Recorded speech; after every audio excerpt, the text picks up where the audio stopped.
আসসালামু আলাইকুম। মিরসরাইয়ে বন্যার্তদের পাশে দাঁড়িয়েছেন জেটেপ কেন্দ্রীয় কমিটির আহ্বায়ক ইঞ্জিনিয়ার মোহাম্মদ ফখরুল আলম। 23 ও 24 আগস্ট উপজেলার বিভিন্ন আশ্রয় কেন্দ্র ও দুর্গম এলাকায় দলীয় নেতাকর্মীদের মাধ্যমে 4000 প্যাকেট খাবার বিতরণ করেন। অন্ততপক্ষে 5 হতে 600 লোকের আজকে অবস্থান করছে, এদেরকে আজকে এই খাবার আয়োজন করেছে আজকে এই ইঞ্জিনিয়ার ফখরুল আলম সাহেব।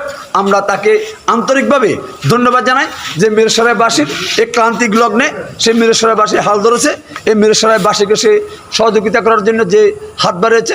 দেশনায়ক তারেক রহমানের নির্দেশক্রমে বিএনপি স্থায়ী কমিটির সদস্য আমির খসরু মাহমুদ চৌধুরী ও বিএনপির চট্টগ্রাম বিভাগীয় সহ সাংগঠনিক সম্পাদক ব্যারিস্টার মীর হেলালের তত্ত্বাবধানে জেটেপ কেন্দ্রীয় কমিটির আহ্বায়ক ইঞ্জিনিয়ার মোহাম্মদ ফখরুল আলম এসব খাদ্য সহায়তা দিয়েছেন। ওনার নেতৃত্বে চট্টগ্রামের মিরসরাই উপজেলার বিভিন্ন ইউনিয়নের আশ্রয় কেন্দ্রগুলোতে আশ্রিত বন্যার্তদের জন্য খাবার বিতরণ অব্যাহত থাকবে বলে জানান।